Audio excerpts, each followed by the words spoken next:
आचार्य देवो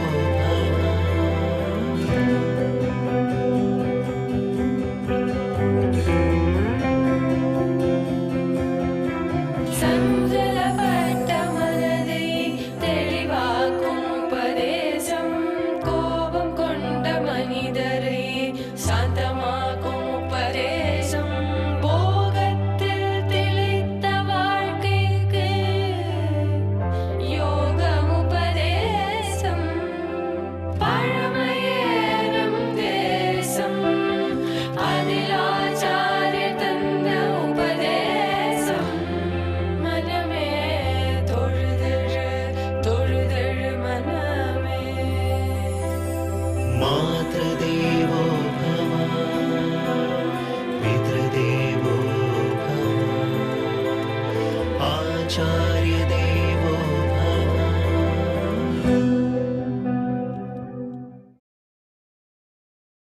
अनन्याश्चिन्तयन्तो मां ये जनाः पर्युपासते तेषां नित्याभियुक्तानां योगक्षेमं वहाम्यहम्. பகவான் ஸ்ரீ கிருஷ்ணர் தம்முடைய பகவத்கீதையில்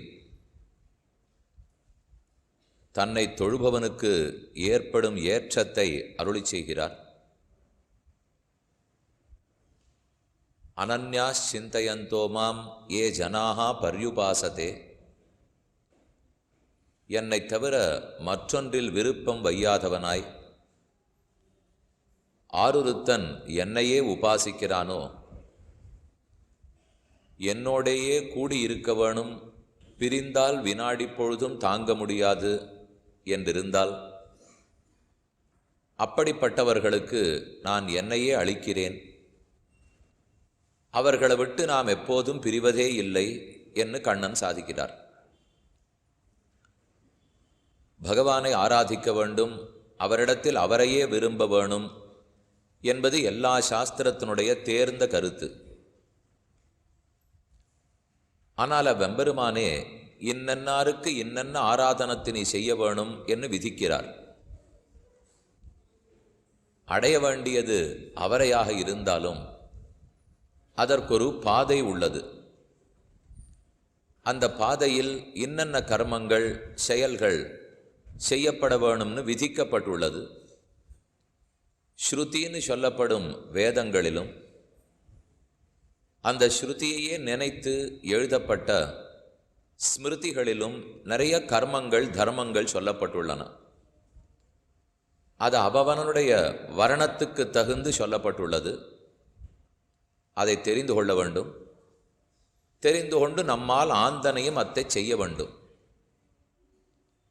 தர்மங்களாகிற கர்மங்களை செய்தால் ஆத்ம ஞானம் வளருவதற்கு தடங்கலாக இருக்கும் பாபங்கள் எரிந்து போகும். கர்மங்களை செய்யாமல் இருந்தோமானால் பாபங்கள் மூடிக்கொண்டிருக்கும். பாபம் மூடினால் இந்திரியங்கள் வசத்துக்கு வராது. இந்திரியங்கள் வசப்படாவிட்டால் மேலும் மேலும் தவறான செயல்களிலே ஈடுபடுகிறோம்.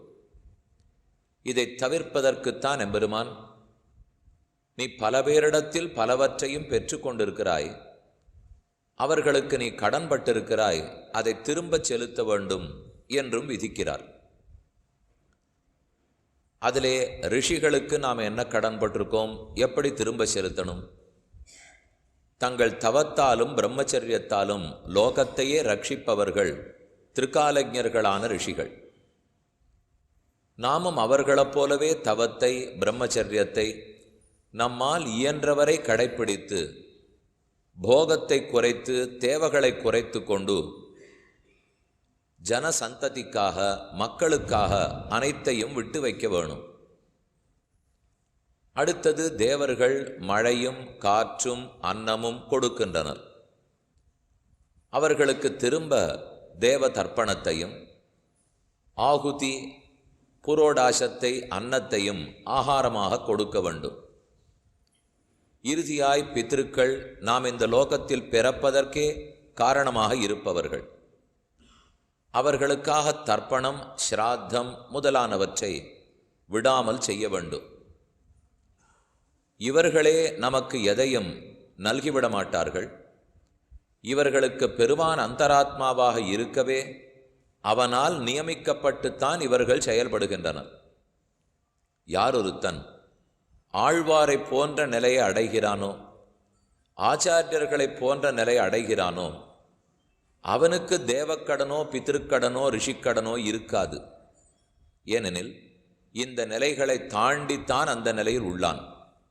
அவனுக்கு உலகத்துக்குன்னு ஒரு இன்பம் தேவையில்லை. இந்த சரீரத்தை பாதுகாத்து கொள்ள விருப்பமே இல்லை. அப்படி இருப்பவன் கண்ணனே தெய்வம்னு பற்றுகிறான். உலக வாழ்க்கையில் துளியும் பற்றுதல் இல்லாமல் இருக்கிறான். அவன் எந்த தேவக்கடனும் படமாட்டான். ரிஷிக்கடனும் கிடையாது, பித்திருக்கடனும் கிடையாது. இதை கேள்விப்பட்டவுடன் சட்டென்று நாமும் அவர்களில் ஒருத்தர்தானோ என்று தோண ஆரம்பித்துவிடும். இன்னும் அந்த நிலையை நாம் அடையவில்லை. அந்த நிலையை அடைகிற வரைக்கும் தேவக்கடனை தீர்த்துத்தாகணும், ரிஷிக்கடனை தீர்த்தாக வேண்டும், பித்திருக்கடனை தீர்த்தாக வேண்டும். இப்போ நம்மாழ்வார் திருமங்கி ஆழ்வார் நிலை அடைஞ்சிட்டோம்னால் அப்புறம் இந்த கடன்கள்லாம் நம்ம ஒன்றும் பண்ணாது. யமதர்மராஜனே திரும்பியே பார்க்க மாட்டான். நாம் ஒரே பிரபுவை, கண்ணனையே பிரபுவாக கொண்டு விடுகிறோம். அத்தோடு வாழ்க்கை இனிதே முடியும். ஆனால் அந்த நிலையை இன்னும் அடையவில்லை. ஒருத்தருக்கு ஆரோ ஒருத்தன் வித்தை காட்டுபவர் சிங்கத்தின் வாய்க்குள் தலையை விடுவதை பார்த்தேன். நன்றாக இருந்தது. அனைவரும் கைத்தட்டினர். உடனே எனக்கு தோணித்து, நாமும் தான் விட்டு பார்த்தா போச்சு. நம்ம தலையை சிங்கத்தின் வாயில் விடலாம், விடுவது குற்றமில்லை, எடுக்க முடியாது. அவனால் திரும்ப எடுக்க முடியும், நம்மால் திரும்ப எடுக்க முடியாது. யாரொருத்தன் அதற்குரிய பயிற்சி எடுத்துருக்காரோ அவர் விட்டால் குற்றம் வாராது. பயிற்சி எடுக்காதவன் விட்டால் ஆபத்து தானே சூழும். அதே போல ஆழ்வார்களுக்கு தேவக்கடனோ ரிஷிக்கடனோ பித்திருக்கடனோ வராது. என அனைத்தையும் தாண்டிய நிலையில் இருப்பவர்கள், அந்த பயிற்சி எடுத்துனுட்டவர்கள். அவர்களை பார்த்து நாமும் பண்ணுறதில்லைன்னு முடிவு பண்ணிவிட்டோம்னால் அந்த பயிற்சியே நமக்கு கிடையாது. அதனால தாழ்ச்சி தான் கிட்டும். இப்படி சொல்லலாம். ஆதிசங்கர பகவத்பாதர் காட்டு மார்க்கத்தில் சிஷ்யர்களோடு போய்கொண்டிருந்தார். ஆரோ ஒருத்தன் மது கள்ளு குடத்தோடே கள்ளு கொடுத்தான். எடுத்து வாயில் சேர்த்து கொண்டார். சிஷ்யர்களுக்கு தோணித்து, நம்ம ஆச்சாரியனே கள்ளு சாப்பிட்றாரே. இன்னும் 10 மைல் சென்றனர். இன்னொருத்தர் ஆரோரு வியாபாரி. அவர் கொல்லம்பற்றையெல்லாம் வச்சிருக்கிறவர். எஃகு ஈயத்தை தகதகான்னு காய்ச்சின்னு இருந்தார். ஈயத்தை குடத்தோட சங்கராச்சாரியரிடத்தில் கொடுத்தார். அதையும் வாங்கி வாயில் கொட்டி கொண்டார். இப்போ சிஷ்யால் என்ன பண்ணுவா? அதை கொட்டிண்டாரேன்னு பார்த்தா அப்போ இதை கொட்டிக்கிட முடியுமோ இல்லையோ? அப்போ எது எது ஆறாருக்கு பண்ணுறோமோ அதை பார்த்தெல்லாம் நாம் செஞ்சுட்டு இருக்க முடியாது. பெரியோர்கள் அவர்கள் செயல்களில் எது எது நம்மால் ஏற்கத்தக்கதோ அதைத்தான் செய்ய வேண்டும். யான் அனவத்தியானி கர்மாணி தானி சேவித்தவ்யானி நோயிதராணி யான்யஸ்மாகம் சுச்சரித்தானி தானித்வயோபாஸ்யானின்னு உபனிஷத்து சொல்கிறது. பெரியோர்கள்லாம் என்னென்னமோ பண்ணியிருப்பார்கள். அதத்தனி நீ பண்ணிட்டு இருக்க முடியாது. அதற்குள் உனக்கு ஏற்புடையது எதுவோ அதை மட்டும் நீ கடைப்பிடிப்பாய். இது தைத்திரிய உபனிஷத்தை சொல்லியிருக்கு. ஆகவே தேவர்கள் செய்யறதுன்னா எல்லாத்தையும் பின்பற்ற முடியாது. ரிஷிகள் செஞ்சிருக்கிறது எல்லாவற்றையும் பின்பற்ற முடியாது. நமக்கு அதில் எது ஏற்புடையதோ எடுத்துக்கணும். அவர்கள் வாழ்க்கையில் குற்றம் கண்டுபிடிச்சிட்டு அப்பேற்பட்டவரே அப்படி இருந்தாரே, நான் இருந்தா என்ன வந்ததுன்னு விதண்டாவாதம் பண்ணுவதும் கூடாது. அப்பேற்பட்டவரே அப்படி இருந்தார் என்னால் அவர் வேற என்னென்னமோ பண்ணார், அதெல்லாத்தையும் பண்ணுறதுக்கு நம்மால் முடியுமா? விஸ்வாமித்திரன் தான் காதலுக்கு வசப்பட்டார், கோபத்துக்கு வசப்பட்டார், சந்தியாவந்தனமே மறந்து போயிட்டார், சகுந்தலையை பெற்றார். அதே போல நானும் கோப வசப்பட்டு காம வசப்பட்டு சந்தியாவந்தனத்தை விட்டுவிடட்டுமா இப்படின்னு கேட்டால் விடலாம். ஆனால் அந்த காமக்ரோதத்தை போக்கி கொள்ள அடுத்த 500 வருஷம் சாப்பிடாம தபஸ் பண்ண அவரால் முடிஞ்சுது. நம்மால் 5 நிமிஷம் 8 காலே தாங்க மாட்டேங்க. இதுக்கப்புறம் எங்கே செய்ய சொல்லுங்க? அப்போ பிராயசித்தம் பண்ணுறதுக்கும் தவத்துக்கும் சக்தி இருக்கிறவன் தவறினால் தப்பு வந்து விடாது. நமக்கு அந்த சக்தி இல்லை. ஏதோ காலை எழுந்திருந்து வேலைக்கு போனோமா, சாயங்காலம் 7 மணிக்கு வீட்டுக்கு வந்தோமா, இதுதான் நம்முடைய நிலை. இப்போ இதை தாண்டி திடீர்னு என்னமோ நம்மளை விஸ்வாமித்திரராகவும் வசிஷ்டராகவும் நம்மாழ்வாராகவும் தொண்டரடிப்புடியாராகவும் நினச்சிண்டு அவர்கள்லாம் இந்த கடனெல்லாம் தீர்த்ததா தெரியலையே. நம்மாழ்வார் எத்தனை நாள் தீர்த்த யாத்திரை போயிருக்கார், நாங்கள் மட்டும் போகிறோமேனால் அவருக்கு அத்தனை தீர்த்தங்களும் அவர் இருக்கிற இடத்தில் வந்தன.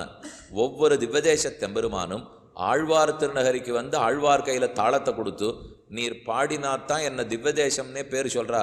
அதனால் ஒரு பாட்டான்னு எனக்கு பாடும் அப்படின்னு பெத்துன்னு போயிருக்கணும்னால் அந்த ஏகாகிர சிந்தை, ஐகாந்திய பக்தி, சுவாதந்திரிய லேசமும் இல்லாமல் பாரதந்திரியம், இப்படி இருக்கிறவர்கள் இதை இத்தனையும் தாண்டி இருக்கலாம். ஏன்னா லோகத்தில் இன்னைக்கு ஒரு பொதுவான கருத்து, நாங்கள்லாம் ஞான மார்க்கத்துக்கு வந்துட்டோம், ரொம்ப உயர்ந்த மார்க்கம், ஆகவே எந்த கர்மங்களையும் செய்ய வேண்டிய தேவையில்லைன்னு கருத்து நிலவுகிறது. அந்த மார்க்கத்துக்கு நம்ம வரவே இல்லைன்னு. மேலும் யார் உண்மையாக ஞான மார்க்கத்துக்கு வந்துட்டானோ அவன் கர்மத்தை விடவே மாட்டான். எப்பேற்பட்டவர்களாக இருந்தாலும் நன்னா தேர்ந்து ஞானிகள் ஆயிட்டாலே சந்தியாவந்தனத்தை விட்டுடுவாளன்னா அவரவர்கள் சாத்தத்தையோ மற்றதையோ விடமாட்டா. 120 சம்பத்சரம் ராமானுஜர் எழுந்துருளி இருந்தார். தள்ளாத வயசு 119வது வயசுலே அப்போதும் காவேரி கரைக்கு போய் சிஷ்யர்களுடைய கையை பிடிச்சிட்டு அர்க்கிய பிரதானம் விட்டு சந்தியாவந்தனம் பண்ணிட்டு தான் வருவாராம். இப்போ அந்த சன்னியாசிக்கு எதை விட்டா யார் கேள்வி கேட்க போகிறா? ஒத்துரு கேட்க போகிறதுல போயிட்டே இருக்கார் பரமதத்துக்கு. அவர் எங்கே கை காட்டுறாரோ அவர்கள்லாம் பரமதத்துக்கு போய்ட்றா. உடையவர்னு பெருமாளே பட்டம் கொடுத்துருக்கார். இத்தனையும் இருந்தாலும் அவர் விடுவதில்லையேனால் நிஜமான ஞானி விட்டுவிட மாட்டான். ஏன்னா பெருமானுடைய ஆணை, நான் என்ன கர்மத்தை செய்தாலும் சாஸ்திரோக்தமாக செய்தா அது பகவானுக்கு பிடிக்கிறதுன்னு வேற அவருக்கு தெரிஞ்சு விடுறது. அந்த ஞானம் வந்துடுத்துனால் அவனுக்கு பிடிக்கிறதுங்கிற ஞானம் இருந்தால் தானே ஞானி. அப்போ அந்த ஞானி பகவானுக்கு பிடிச்சதை செய்யணும் இல்லையோ? ஞானத்தை காரணம் காட்டி பெருமானுக்கு பிடித்ததை விட்டு விடுவது ஞானியின் செயல் ஆகாது. ஆகவே யஜ்ஞமோ தானமோ தவமோ தேவக்கடனோ ரிஷிக்கடனோ பித்திருக்கடனோ அனைத்தும் அவசியம் தீர்க்கத்தக்கவை. இப்போ அதே ராமானுஜர் தேவக்கடன் தீர்த்திருப்பாரோ? பண்ணாரே, சந்தியாந்தனம் பண்ணியிருப்பாரே. ரிஷிகளுக்கு உண்டானது பண்ணியிருப்பாரோ? அவர் எத்தனையோ தபஸொழியோ இருந்திருப்பார், வைராக்கியத்தோடு தான் இருந்திருப்பார். அப்போ அவர்கள்லாம் கடனை தீர்த்தாலே அவர்கள் கடன்படவே இல்லையே. அவர்களுக்கு தான் கடன் கிடையாதுன்னு இத்தனை சொல்லிட்டு இருக்கேன்.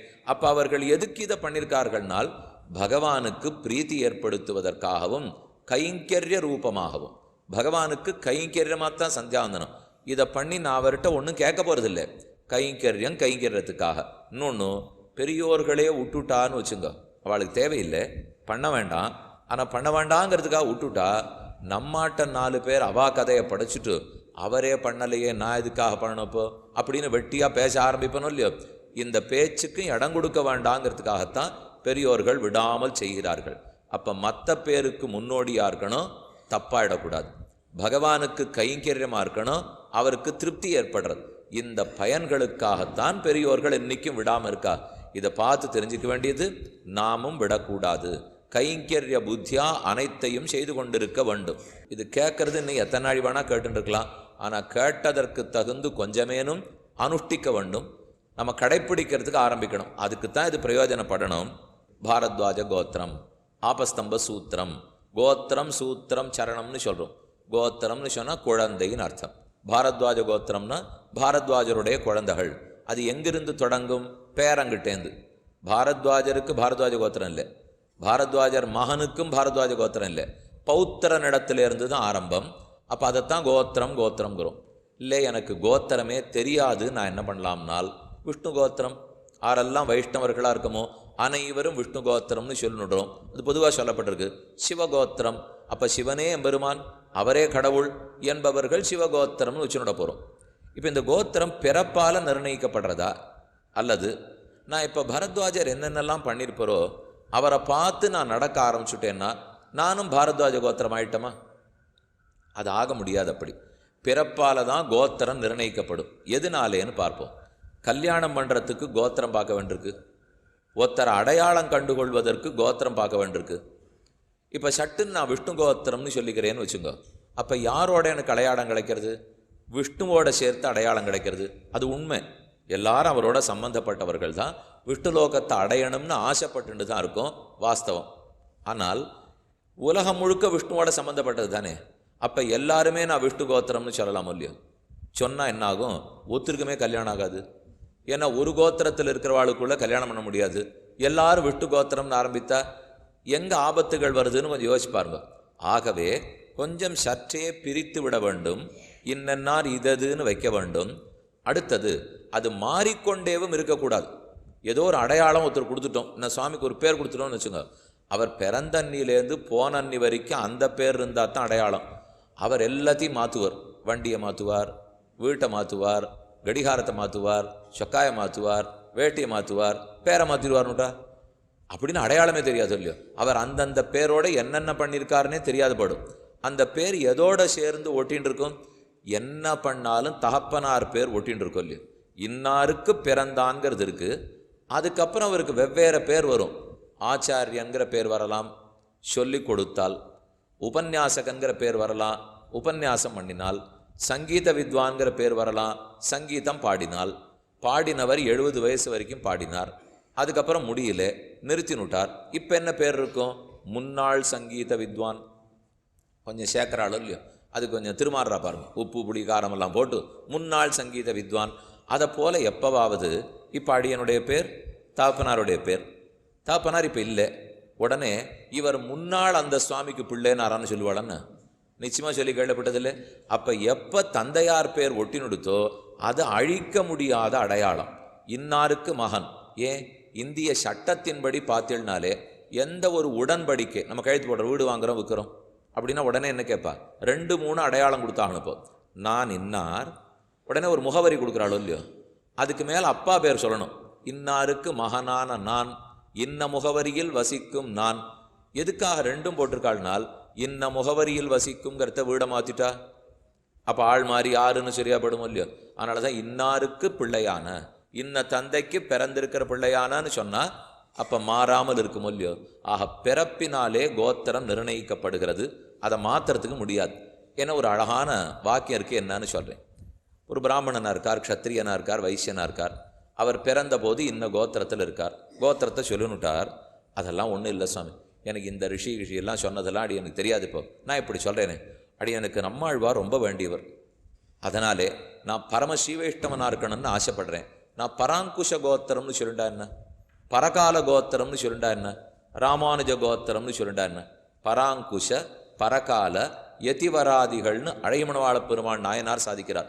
பராங்குஷன், பரகாலன், யதிவரன் போன்றோர்கள் பேரை சொல்லிக்கலாம் என்னால் சொல்லிக்கலாம். ஆனால் அந்த கோத்திரம் எப்போ வரும் பாருங்க, பராங்குஷராட்டன் நான் நடக்கிறதா இருந்தால் அப்போ பராங்குஷ கோத்திரம் சொல்லிக்கலாம். அது கொஞ்சம் மாறி மாறி போயிடும். அவர் பெருமானை தவிர யாரையும் நினைக்க மாட்டார். மற்ற விஷயத்தில் அவருக்கு ஆசை கிடையவே கிடையாது. அப்படியே 32 வருஷம் இருந்தார். நானும் வாழற 72 வருஷமாக அப்படியே இருந்துட்டேன்னால் எப்போதும் பராங்குஷ கோத்திரத்தை சொல்லிக்கொள்ளலாம். ஆனால் எனக்கு கொஞ்சம் அப்பப்போ ஏதான ஆசை வந்துவிடுறது. இந்த வீடு வாங்கியிருக்கோம், இது ஒரு 550 சதுரடியாக இருக்குது, இது கொஞ்சம் மாறி 2-3 உள்ளோட ஒரு 1050 இருந்தால் தேவலை இப்படின்னு ஒரு ஆசை வரும். பெருமான் கண்டுக்க மாட்டார், தாராளமாக வா வாங்கிட்டு போ, எப்போ மோட்சம் கேட்க வரையோ அப்போ தரேன், அது வரைக்கும் உனக்கு எது எது பிடிக்கிறதோ வாங்கிக்கோன்னு அவர் சொல்லிடுவார். ஆனால் 1050 சதுரடியை கேட்கறதுக்கு நான் பெருமாள் சன்னதிக்கு போன உடனேயே நம்மாழ்வார் நம்மோட உறவில் விறகிடுவார். ஏன்னா அவருக்கு அதில் விருப்பம் கிடையாது. அப்போ என்னாகும்? பராங்குஷ கோத்திரம் போயிடும். எப்பப்பெல்லாம் நான் ஆசையே இல்லாத இருக்கேனோ பராங்குஷ கோத்திரம் ஒட்டிக்கும். எப்பப்போ எனக்கு உலக ஆசையதான் ஒன்று வருதோ பராங்குஷ கோத்திரம் வெட்டிக்கும். வெட்டினுட்டா ஒட்டினுட்டா அப்போ எப்படி இந்த மனுஷன் அடையாளம் கண்டுகொள்வது? ஒன்னே ஒட்டின்னு இருந்தால் தான் இவரை பற்றி அடையாளமே சொல்ல முடியும். அப்போ பராங்குஷர்னு சொல்லுண்டாலோ பரகாலர்னு சொல்லுண்டாலோ அப்பப்போ சேர்ந்து கொள்ளும், அப்பப்போ வெட்டி கொள்ளும். ஆகவே கண்டிப்பாக அனன்ய பிரயோஜனராய், வேறு விஷயங்களில் ஆசை அற்றவராய், ஐகாந்திய பக்தி இருக்கிறவனாக இருந்தால், சரணாகத்தன் பிரபன்ன லக்ஷணத்தின்படி இருந்தால் அப்போ பராங்குஷ கோத்திரம் பரகால கோத்திரம்னு சொல்லிக்கலாம். அது இல்லாதவரை பிறந்த கோத்திரம் தான் சொல்லி ஆகணும். அப்போ பிறப்பினால தான் கோத்திரமோ வர்ணமோ நிர்ணயிக்கப்படுகிறது. ஒருத்தர் பிறந்திருக்கார், வைஷ்ணவனா பிறக்க முடியாது. இப்படி வச்சுங்களேன், ஒரு வைஷ்ணவனுக்கு பிறந்தான்ங்கிறதுனால வைஷ்ணவன் ஆயிட முடியாது. அரோர் எங்கள் தகப்பனார் வைஷ்ணவர், அவருக்கு நான் பிறந்துட்டேன். எங்கள் தகப்பனார் சைவர், அவருக்கு பிறந்துட்டேன். சைவருக்கு பிறந்தவன்லாம் சைவன் ஆகிட முடியாது. வைஷ்ணவனுக்கு பிறந்தவன்லாம் வைஷ்ணவன் ஆகிட முடியாது. ஆனால் பிராமணனுக்கு பிறந்தவன்லாம் பிராமணன் ஆகலாம், க்ஷத்ரியனுக்கு பிறந்தவன்லாம் க்ஷத்ரியன் ஆகலாம், வைசியனுக்கு பிறந்தவன்லாம் வைசியன் ஆகலாம். ஆனால் வைஷ்ணவனுக்கு பிறந்தவன்லாம் வைஷ்ணவன் ஆக முடியாது. நான் குழப்பலையோ இல்லையோ, ஒழுங்காகத்தான் சொல்கிறேன்னு நினைக்கிறேன் இப்போ. ஆனால் இப்போ இது கேட்ட உடனே உங்களுக்கு ஒரு சந்தேகம் வந்துடும். அப்போ பிராமணனுக்கு பிறந்தவன்லாம் பிராமணன் நீரே, அப்போ அண்ணன்னாருக்கு பிறந்தவன்னுட்டா நீர் வேதாத்தியனம் பண்ணிரோ? அத்தியனமே பண்ணலையே, அப்போ எப்படி பிராமணன் ஆக முடியும்னா? பிறப்பின் போது பிராமணியம் இருக்கும்னு சொன்னேன், அவ்வளவுதான். அவன் பிராமணனா தொடருகிறானா இல்லையாங்கிறதவன் செஞ்சதை பொறுத்தது. க்ஷத்ரியனா பிறக்கும்போது இருப்பான்னு சொன்னேன். ஆக பிறக்கும்போது வரணம் பிறவியினால் நிர்ணயிக்கப்படும். ஆனால் மோட்சம் போவதற்கு வரணம் பிறவியால் நிர்ணயிக்கப்படாது. நான் கர்மங்களை தொலைத்து முக்தி அடைய வேணுமானால் பிறப்ப வைத்து கொண்டு பெருமானிடத்தில் போய் கொடுன்னு கேட்க முடியாது. நான் பிறந்திருக்கேனே எம்பெருமானே மோட்சம் கொடுன்னு கேட்கலாமானால் அது பண்ண முடியாது. அதுக்கு நீ பிரபன்னனா இருந்தியா பக்தனா இருந்தியா என்ன பண்ணினாய் என்று கேட்டுத்தான் கொடுக்க போகிறார். ஆகவே கோத்திரங்கிறது பிறப்போடே ஒட்டி கொள்வது, அது மாறாது, இருக்கத்தான் இருக்கும். பிறந்த கோத்திரம் பார்க்க வேண்டும். பெண்ணு கல்யாணம் பண்ணி கொள்ளும் போது பெண்ணனுடைய கோத்திரமும் பிள்ளையினுடைய கோத்திரமும் வெவ்வேறாக இருக்கணும். சகோத்திரத்தில், அதாவது ஒரே கோத்திரத்தில் பிள்ளை பொண்ணு கல்யாணம் பண்ணிவிட்டால் அப்போ அண்ணனுக்கும் தங்கைக்கும் கல்யாணமானா போலே தோன்றும். சரி, கல்யாணம் பண்ணுறமே, என்ன வயசு வித்தியாசம் இருக்கணும்? ஆணை காட்டிலும் பெண்ணுக்கு வயசு குறைச்சலாக இருக்கணும். எத்தனை குறைச்சலாக இருக்கணும்? ராமனுக்கு கல்யாணம் அரைச்ச வயசு 12, சீதைக்கு வயசு 6, அப்போ 2 மடங்கு ஆயிடுது. அவன் அது சின்ன வயசுலையாக இருந்தால் 2 மடங்கெல்லாம் சொல்ல முடியும். இதே இப்போ பெண்ணுக்கு வயசு 21ன்னு சொல்லிவிட்டா அப்போ 2 மடங்குன்னா 42. இவருக்கு 21 அவருக்கு 42ன்னு ஆகுமானால் சாஸ்திரம் என்ன தெரியுமா சொல்கிறது? பெண்ணின் வயசு 1 மடங்கு, பிள்ளையின் வயசு 3 மடங்கு இருக்கணுங்கிறது. 6 வயசு சீதைக்குன்னா ராமனுக்கு 18 இருந்திருக்கணும். அப்போ ராமனுடைய காலத்திலேயே அது 2 மடங்கு ஆயிடுத்து. இப்போ நம்ம காலத்தில் என்ன சொல்லலாம்? போதாயனர் சிலது சொல்கிறார், கௌதமர் சிலது சொல்கிறார். அப்படி இப்படி பார்த்தா குறைஞ்சபட்சம் 3 வருஷம் இருக்கணுங்கிறா. இன்னும் குறைச்சி தேடி வேற விதிவிலக்குகள் பார்த்தா 2 வருஷம் இருந்தால் பரவாயில்லைங்கிறா. இன்னும் விதிவிலக்க தேடினால் 12 மாதங்கள் கண்டிப்பாக இருக்கணுங்கிறா. இது வரைக்கும் சாஸ்திர வாக்கியம் இருக்குது. அப்போ ஓராண்டாவது ஆணை காட்டிலும் பெண், அதை ஞாபகம் வச்சுங்க. ஆணை காட்டிலும் பெண், நீர் 1 வருஷம் தானே வித்தியாசம் சொன்னீர்னு மாற்றி எடுத்துன்னு போயிட்டுனா அப்படி இல்லை. இப்போ ஆணை காட்டிலும் பெண் 1 வயதாவது 12 மாதங்களாவது குறைவாக இருக்க வேண்டும். இது சாஸ்திரம் சொல்லியிருக்கு. கோத்திரத்துக்கு கோத்திரம் கூடாது. இந்த கோத்திரங்கிறதுக்காக நான் ஸ்வீகாரம் வேணா கொடுத்து இன்னொரு கோத்திரத்துக்கு மாற்றி கல்யாணம் பண்ணி விடலாமான்னால் 2 கோத்திரத்தையும் பார்த்தா தான் கல்யாணம் பண்ணுறதுக்கு முடியும். இதெல்லாம் நம்ம ரிஷிகளுக்கு காட்டுகிற நன்றி கடன். ஏன்னா அவர்களுக்குத்தான் குழந்தைகளாக பிறந்திருக்கும். கோத்திரத்தில் இருக்கிறவாளாம் அண்ணன் தம்பியாக நினச்சிக்கணும். அதுக்குன்னு உடனே நான் உன் கோத்திரம், உனக்கு நான் அண்ணன் தம்பி, இன்னும் 2-3 வீடு வச்சிருக்கிறாப்பில் இருக்கே, எனக்கு ஒன்று தெரியாதுண்ணா. ஏன்னா அண்ணன் தம்பினா உடனே பங்காளி ஆடுறாரு. அதுக்காக இந்த கோத்திரத்தை சொல்லலை. அப்போ என்னத்தை கேட்டுக்கணும்னால், நாங்கள் எல்லாரும் பாரத்வாஜ கோத்திரம், நாங்கள் எல்லாரும் கௌஷிக கோத்திரம். பாரத்வாஜர் என்னென்ன நல்ல பண்புகளை வச்சுருந்தாரோ, என்னென்ன ஞானத்தை சம்பாதிச்சிருந்தாரோ அதெல்லாம் நமக்கு பங்கு. அதை நம்ம பங்கு கேட்கலாமோ இல்லையோ? ஞானத்தில் பங்கு கேட்கலாம், பக்தியில் பங்கு கேட்கலாம், அதில் வேணால் கேட்கலாமே தவிர வீடு வாசலுக்காக அல்ல. ஞாதிகளுக்காக 7 தலைமுறை தீட்டு காக்க வேண்டும். ஆசௌச்சம்னு சொல்கிறோம் இல்லையோ? விருத்தி தீட்டு உண்டு, அதே போல் மரணத்தீட்டு உண்டு. ஜனன மரணங்களுக்கு தீட்டு உண்டு. தீட்டு காலத்தில் மற்றவற்றில் ஈடுபடாமல் வீட்டில் முடங்கித்தான் கிடந்தாக வேண்டும். ஞாதிகள் அத்தனை பேரும் 10ஆம் நாள் தசாகத்தன்னைக்கு போய் தர்ப்பணம் பண்ண வேண்டும். கீழே ஒவ்வொரு நாள் தர்ப்பணத்தும் போதும் வாசோதகம் திலோதகம் கொடுத்துருக்கணும்னால் அதை சேர்த்து வைத்து 10ஆம் நாள் அன்னைக்கு கொடுத்துருக்கணும். க்ஷவரம் பண்ணிக்கணும். 12 பிற்பாடு தர்ப்பணம் பண்ணணும். அதுக்கப்புறம் கர்த்தா பண்ணணும். கர்த்தா தர்ப்பணத்தை முடித்த பிற்பாடு க்ஷவரம் பண்ணிக்கொள்ள வேண்டும். இதெல்லாம் 10ஆவது நாள். இந்த கணங்களோட சபிண்டீகரணத்தன்னைக்கு சேர்த்து விட்டுட்டார்கள். ஞாதிகளில் ஒருத்தர் ஏதானும் குறைவாக வாழ்ந்தாலும் அவரை கை தூக்கி விட வேண்டியது ஒரு பங்காளியினுடைய கடமை. நான் ஒரு கோத்திரத்தவன்னா பங்காளி ஆகிடுறேன். இப்போ அதுவும் 7 தலைமுறைக்குள்ளாகன்னு சொன்னால் நிச்சய பங்காளி. அப்போ ஆறானு கஷ்டப்படுறான்னு வச்சுங்க. நம்ம ஞாதி பேர் கஷ்டப்படுறா, வேலை இல்லையா, குழந்தைகள் சமப்படுறதா, சாப்பாட்டுக்கு கூட கஷ்டமாக இருக்காம்னா பார்த்துன்னு இருந்துடக்கூடாது. ஏன்னா அந்த மூலபுருஷனான ரிஷி கோவித்து கொள்கிறார். நம்ம குழந்தைகள் ஒத்த நன்னா இருக்கான், இவன் நன்னாலே பார்த்தவன் உதவ வேண்டாமா? உதவிட்டால் அவர் ரொம்ப திருப்திப்படுறாராம். இதையும் நினைவில் கொள்க. ஆக கோத்திரம் தெரியாதவர் என்ன பண்ணணும்னு பார்த்தோம். இப்போ பராங்குஷ கோத்திரம் பரகால கோத்திரம்னு சொல்லிவிடலாமானால் சொல்லலாம். ஆனால் லோக விவகாரம் ஒழுங்காக நடக்காது. ஏன்னா இப்போ கல்யாணம் பண்ணிக்கணும்னா இது மாறிட்டே இருக்குமே. பெருமானிடத்திலேயே பிரீத்தி இருந்தால் அப்போ இருக்கும், இல்லை வேறு இடத்துலையான ஆசை வந்ததுன்னா அது மாறிப்படும். ஆனால் பிறப்பினால் ஏற்பட்ட கோத்திரம் மாறவும் மாறாது என்று ஞாபகத்தில் கொள்க. வைஷ்ணவனாக இருந்து ருச்சி வந்து விஷ்ணுவை அடையணுங்கிற விருப்பம் இருக்கும் போதெல்லாம் வைஷ்ணவனாக இருப்பார். அது தொடர்ந்து இருக்கும் நாள் அப்பா ஆழ்வார் பேரை சேர்த்துக்கலாம், பரகாலனுடைய பேரை சேர்த்து கொள்ளலாம்.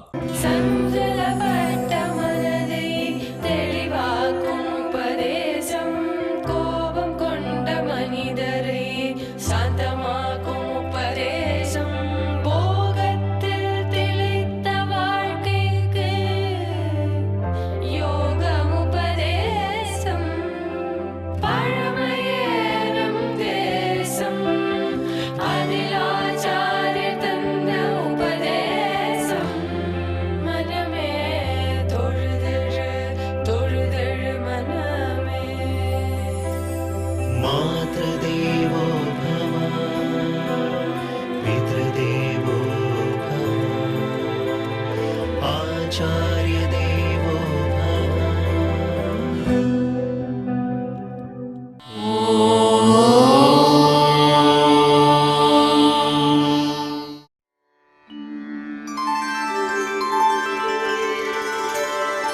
विना वेङ्कटेशं ननाथो ननाथः सदा वेङ्कटेशं स्मरामि स्मरामि। हरे वेङ्कटेश प्रसीद प्रसीद। प्रियं वेङ्कटेश प्रयच्छ प्रयच्छ।